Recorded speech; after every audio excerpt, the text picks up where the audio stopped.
এবার ভারতের বিরুদ্ধে গেল সেনাপ্রধান ওয়াকারুজ্জামান এবং বাংলাদেশের সমস্ত রাজনৈতিক নেতারা। কঠিন বিপদে পড়েছেন শেখ হাসিনা এবং নরেন্দ্র মোদী। বিস্তারিত জানতে ভিডিওটি সম্পূর্ণ দেখতে থাকুন। যে কোনো ধরনের চ্যালেঞ্জ মোকাবেলায় সেনা সদস্যদের সদা প্রস্তুত থাকার আহ্বান জানালেন সেনাবাহিনী প্রধান জেনারেল ওয়াকারুজ্জামান। ফ্যাসিবাদের কারণে পুলিশের যে ভাবমূর্তি নষ্ট হয়েছে, জনতার সাথে ঐক্যবদ্ধ হয়ে তা ফিরিয়ে আনা হবে বলে মন্তব্য করেন। বাংলাদেশিরা কি পারি তা ইয়াহিয়া খান যেমন জানে, মোদীকেও জানিয়ে দিতে আমরা ন্যূনতম দ্বিধা করব না। ভারতের মধ্যে বাংলাদেশের মিশনগুলোতে তারা আক্রমণ করছে, এটা আমরা মনে করি সরাসরি এক ধরনের আগ্রাসন, সরাসরি বাংলাদেশ বিরোধী একটি সাম্প্রদায়িক শক্তি, দিল্লির সাম্প্রদায়িক শাসক গোষ্ঠী এই ডাইরেক্ট, এই ভার্টিক্যাল, এই ডাইরেক্ট আগ্রাসন তারা চালাচ্ছে। ভারতের সাথে অন্তত সীমান্ত ইস্যুতে, ন্যায্যতার ইস্যুতে আমার কোনো আপোষ নাই, কিন্তু তার মানে এই না ভারত আমাদের প্রতিবেশী রাষ্ট্র, তাদের সাথে শুধু শুধু একটা দ্বন্দ্ব জড়ানো। যে ভারতে আশ্রয় নিয়ে শেখ হাসিনা কিভাবে বিবৃতি দিচ্ছেন। আসসালামু আলাইকুম সম্মানিত দর্শক মন্ডলী, আজকের এই ভিডিওটি অত্যন্ত গুরুত্বপূর্ণ, আপনারা ভিডিওটি সম্পূর্ণ দেখবেন। দর্শক শ্রোতা, যতই দিন যাচ্ছে ততই ভারত ষড়যন্ত্র করতেছে বাংলাদেশকে নিয়ে, বাংলাদেশের জনগণকে নিয়ে। ডক্টর ইউনূসকে ক্ষমতা থেকে নামানোর জন্য নানানভাবে চক্রান্ত করতেছে, ষড়যন্ত্র করতেছে ভারত থেকে। দর্শক শ্রোতা, শেখ হাসিনাকে আবারও ক্ষমতায় পুনরায় দেওয়ার জন্য নরেন্দ্র মোদী উঠে পড়ে লেগেছে। এইদিকে কিন্তু দর্শক শ্রোতা, ডক্টর ইউনূস থেমে নেই, বাংলাদেশের নেতাকর্মীরা থেমে নেই, তারাও ভারতের বিরুদ্ধে অ্যাকশনে যাচ্ছেন। দর্শক শ্রোতা, আজকের এই ভিডিওতে চাঞ্চল্যকর তথ্য রয়েছে। বাংলাদেশ সেনাপ্রধান ওয়াকারুজ্জামান এবং বাংলাদেশের সকল নেতাকর্মীরা ভারতের বিরুদ্ধে কিভাবে অবস্থান নেবেন। তো বেশি দেরি না করে আমরা ভিডিও ক্লিপে চলে যাই, আপনারা মনোযোগ সহকারে ভিডিওটি দেখতে থাকুন। আমরা বাংলাদেশিরা কি পারি তা ইয়াহিয়া খান যেমন জানে, মোদীকেও জানিয়ে দিতে আমরা ন্যূনতম দ্বিধা করব না। আজকে আমাদের বিক্ষোভ মিছিলে নামতে হয়েছে যখন আমরা দেখেছি গতকাল আগরতলায় বাংলাদেশের হাই কমিশনের উপর হামলা হয়েছে। এই ন্যাক্কারজনক ঘটনা, কি ভাষায় প্রতিবাদ জানাবো আমরা জানি না। প্রতিবাদ জানানোর ভাষা হিসেবেই আমরা আজকে রাজপথে নেমেছি।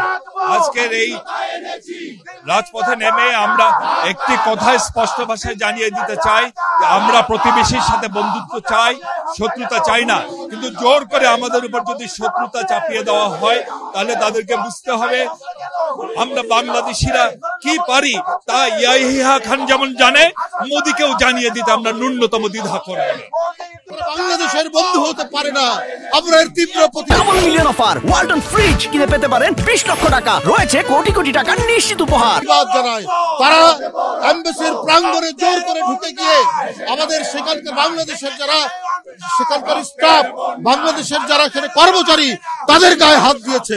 ওরা কাপুরুষ না হলে নিজের দেশে অন্য দেশের এমবাসির মধ্যে ঢুকে তারা বীরত্ব দেখাচ্ছে। এরা কাপুরুষ ছাড়া আর হতে পারে না। বন্ধুরা আমার, এরা আন্তর্জাতিক কনভেনশন, এরা জেনেভা কনভেনশন ভঙ্গ করে তাদের নিজ দেশে অন্য দেশের এমবাসির নিরাপত্তা তারা দেয়নি, তারা নিরাপত্তা দিচ্ছে না, বরং সাউথ ব্লকের উস্কানিতে, তাদের কারসাজিতে ভারতের মধ্যে বাংলাদেশের মিশনগুলোতে তারা আক্রমণ করছে।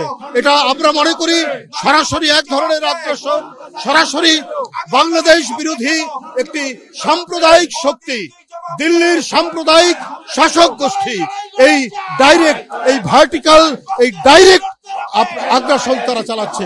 আমরা এর প্রতিবাদের জন্য আজকের এই বিক্ষোভ মিছিল, এটার আমরা তীব্র প্রতিবাদ এবং ঘৃণা জানাই যে একটি স্বাধীন সার্বভৌম দেশের মর্যাদাকে ক্ষুণ্ণ করার জন্য তারা চক্রান্ত জাল যেভাবে বিস্তার করছে, আমরা সেই চক্রান্ত জাল আমরা ছিন্ন করে আমরা আমাদের পতাকাকে আমাদের মাটির গভীরে পতিত করে এটা বাংলার আকাশে এবং বাতাসে পথ করে উঠবে, সেই অঙ্গীকার জাতীয়তাবাদী শক্তি এখানে। অনেকে বলেন যে ভাই ভারত তো বড় দেশ, আমরা ছোট দেশ, তো আসলে মানে সবকিছু একটা হিসাব নিকাশ করা উচিত। আমিও মনে করি হ্যাঁ, কিন্তু ছোট দেশ বড় দেশ বিষয়টা ওইখানে না। আমরা একটা স্বাধীন রাষ্ট্র, ভারত তাদের মতন স্বাধীন রাষ্ট্র। ভারত যেমন মনে করে যে বাংলাদেশকে তাদের দরকার আছে, বাংলাদেশও মনে করে ভারতকে তাদের দরকার আছে। বাট আবারও বলি, সমতা, ন্যায্য হিস্সা, সম্মান, পারস্পরিক শ্রদ্ধাবোধ, এগুলোর ভিত্তিতে আজকে বাংলাদেশকে অনেক কারণেই ভারতের কাছে গুরুত্বপূর্ণ একটা জায়গা হিসাবে কিন্তু গ্রহণ করতে হয়। কারণ বাংলাদেশের যে অবস্থানটা ভৌগোলিকভাবে, এটা ভারতের যে 7টা অঙ্গরাজ্য আছে, আপনার যে 7 সিস্টার্স হিসাবে খ্যাত, সেগুলোর জন্য এই বাংলাদেশের অবস্থানটা খুবই গুরুত্বপূর্ণ। ইভেন ভারতের একটা রাষ্ট্র থেকে, মানে একটা রাজ্য থেকে আরেকটা রাজ্যে পণ্য পরিবহন বলেন, ইন্টারনেট কানেক্টিভিটি বলেন, অনেক ধরনের ট্রান্সপোর্টেশন বলেন, এগুলোর জন্য কিন্তু বাংলাদেশের উপর তারা নির্ভরশীল। এতদিন যাবৎ আওয়ামী লীগ সরকারের আমলে যেমনে খুশি এমনে সাপোর্ট পাইলেও এখন যখন তারা কাটাকাটি খেলা শুরু করছে, বাংলাদেশে ভারতকে কাইটা দিছে। তবে হয়তো আমাদেরকে আবার ভারত কোনো দিক দিয়ে কাটবে, অলরেডি কাটছে। আমাদের বিরুদ্ধে জকিগঞ্জ থেকে শুরু করে বিভিন্ন সীমান্তে তারা পণ্য পরিবহন বন্ধ করে রাখছে, ফাইন। তো আমাদের কাছে কিছু নাই, আছে।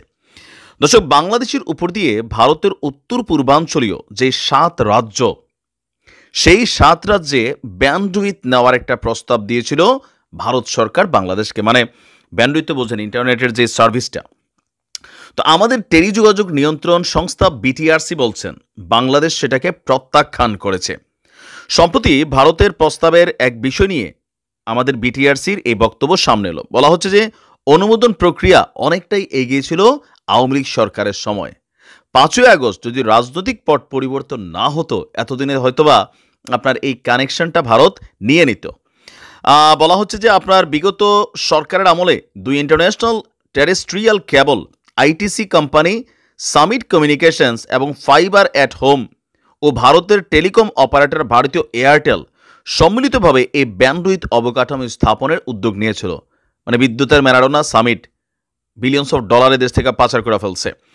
তো প্রক্রিয়াটি বাস্তবায়নে ভারতীয় এয়ারটেল এই বিষয়ে বাংলাদেশের পররাষ্ট্র মন্ত্রণালয়ে গেল কয়েকদিন আগে আবেদন করেছে। তো পররাষ্ট্র মন্ত্রণালয়ে এটি টেলিযোগাযোগ বিভাগে পাঠিয়েছিল। পরে তা যাচাই করতে আবার বিটিআরসিতে পাঠানো হয়েছিল। পরিকল্পনা ছিল যে আপনার সীমান্তে টেরেস্ট্রিয়াল কেবল ল্যান্ডিং স্টেশন স্থাপন করবে। এই স্টেশন থেকে ফাইবারের মাধ্যমে কক্সবাজার ও কুয়াকাটায় বাংলাদেশের সাবমেরিন কেবল কোম্পানির সাবমেরিন কেবল ল্যান্ডিং স্টেশনের সংযোগ দেওয়া হবে, যার মাধ্যমে সিঙ্গাপুর পর্যন্ত সম্প্রসারিত হবে। আর সীমান্তের টিসিএল থেকে ভারতের এয়ারটেল উত্তর পূর্বাঞ্চলীয় রাজ্য ত্রিপুরা, মিজোরাম, মণিপুর, অরুণাচল প্রদেশ, আসাম, নাগাল্যান্ড ও মেঘালয়ে দ্রুতগতির ইন্টারনেট সেবা দেওয়া হবে। নাম প্রকাশে অনিচ্ছুক আমাদের বাংলাদেশের কর্মকর্তা বলছেন, ব্যান্ডউইথ নিয়ে এই ট্রানজিটে বাংলাদেশের আসলে এই মুহূর্তে কোনো ধরনের লাভ নেই। শুধু আওয়ামী লীগ সরকারের সুবিধাভোগী সামিট গ্রুপ এবং ফাইবার এট হোম, ওই গ্রুপটা সেখানে অর্থনৈতিকভাবে কিছু ফায়দা পাইত। মেইন লাভটা হতো ভারতের, কারণ এতে ভারতের 7 সিস্টার্স থেকে চেন্নাই সাবমেরিন কেবলের ল্যান্ডিং স্টেশনের দূরত্ব 5,500 কিলোমিটার। এখান থেকে সিঙ্গাপুরের দূরত্ব আরও 8,700 কিলোমিটার। এছাড়া দুর্গম পর্বতের কারণে ভারতের ভেতর দিয়ে পূর্বাঞ্চলীয় রাজ্যগুলোতে আপনার ফাইবার নেটওয়ার্ক পৌঁছানো রক্ষণাবেক্ষণ মুশকিল এবং ব্যয়বহুল। দীর্ঘ দূরত্বের কারণে আপনার ইন্টারনেটের মানে গতি এটা কমে যায়, যা সিঙ্গাপুর পর্যন্ত যাইতে যেতে আরও কমে যাবে। বাংলাদেশের মধ্য দিয়ে ট্রানজিট পেলে নেটওয়ার্কের দূরত্ব কমে যাবে 3,700 কিলোমিটার এবং সিঙ্গাপুর পর্যন্ত ল্যাটেন্সি কমে যাবে 37 মিলিসেকেন্ড। অনেক শব্দ অনেকে বোঝেন নাই। মেইন কথা হচ্ছে এখানে ধান্দাটা করতে চাইছে ভারতের এয়ারটেল কোম্পানি আর ভারতের সরকার। বাংলাদেশের কোনো লাভ হইতো না, হয়তো শুধু 2টা কোম্পানি যাদের কাছ থেকে হয়তো সরকার নানান ধরনের ফায়দা টায়দা নিচ্ছে, অথবা সরকারেরই তারা বড় বড় ক্যারেক্টার ছিল সামিট গ্রুপের, এটা আপনারা সকলে জানেন। এখন সরকার এটাকে আটকাই দিচ্ছে। তো ভারত যতটা মনে করে যে আরে বাংলাদেশ এই না সেই না, ভাই এত হালকা নিয়েন না, গ্লোবালাইজেশনের যুগ। আপনি দেখেন ভারতের মানে কি বলা হচ্ছে, প্রতিবেশী রাষ্ট্র কারোর সাথে ভারতের সম্পর্ক ভালো না, কারোর সাথেই না। বাংলাদেশ এতদিন ভালো ছিল কেন? যা চাইতো আওয়ামী লীগ তা দিত, সেগুলোর কারণে ভালো ছিল। কিন্তু আমরা যখন পানোটা চাইতাম তখন আমরা মে করতাম। এটা হচ্ছে প্র্যাকটিক্যালি সীমান্তে মানুষ মারত। আর আমাদের কালামাগুর যারা ছিল, এই স্বরাষ্ট্রমন্ত্রী সাবেক, আমি কালামাগুরি বলি এই লোকটারে, সে বলতে চায় আমাদের লোকেরা সেখানে গরু চুরি করতে চায়। তো চুরি তো করবেই, তুমি আর চোর, কোটি কোটি টাকা রাষ্ট্রের চুরি করছো, তোমরা তো আর গরু চুরির দরকার লাগে না। ভারতের সাথে অন্তত সীমান্ত ইস্যুতে, ন্যায্যতার ইস্যুতে আমার কোনো আপোষ নাই। কিন্তু তার মানে এই না ভারত আমাদের প্রতিবেশী রাষ্ট্র, তাদের সাথে শুধু শুধু একটা দ্বন্দ্বে জড়ানো, তাদের সাথে উস্কানিমূলক কর্মকাণ্ড করা, তাদের সাথে পাঙ্গা নেওয়া, এটা আমাদের জন্য মানে কল্যাণকর না, ক্ষতিকর। ভারতের ক্ষতি যদি হয় 10%, আমাদের হবে 50%, এটা মনে রাখেন।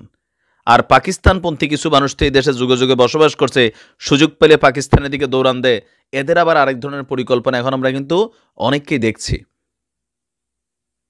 বাংলাদেশ সব দেশের সাথে ব্যবসা করবে, বাণিজ্য করবে, তবে নিজেদের স্বার্থ আগে দেখতে হবে। একটা গুরুত্বপূর্ণ প্রশ্ন যে ভারতে আশ্রয় নিয়ে শেখ হাসিনা কিভাবে বিবৃতি দিচ্ছেন, এটি একটা মৌলিক প্রশ্ন। সেই প্রশ্নের বিশ্লেষণ করেছেন বা উত্তর দিয়েছেন ভারতীয় একজন বিশিষ্ট সাংবাদিক, বর্ষিয়ান সাংবাদিক। তার নাম হচ্ছেন দীনেশ কে ভোরা। তিনি নিউজ টাইমসের কর্মরত সাংবাদিক দীনেশ কে ভোরা। তিনি এই প্রশ্ন তুলেছেন। তিনি এই প্রশ্ন তোলার পাশাপাশি তিনি কথাও বলেছেন যে মূলত নরেন্দ্র মোদী শেখ হাসিনার কাঁধে বন্দুক রেখে পাখি শিকার করছেন, এমন মন্তব্য করেছেন। পাশাপাশি বলেছেন যে ভারত অতীতে নেপাল এবং ভুটান, মালদ্বীপ, শ্রীলঙ্কা নিয়ে যেই ভুল করেছে, ঠিক একই ভুল করছে বাংলাদেশ নিয়ে। বাংলাদেশের অভ্যন্তরীণ বিষয় নিয়ে হস্তক্ষেপ করছে।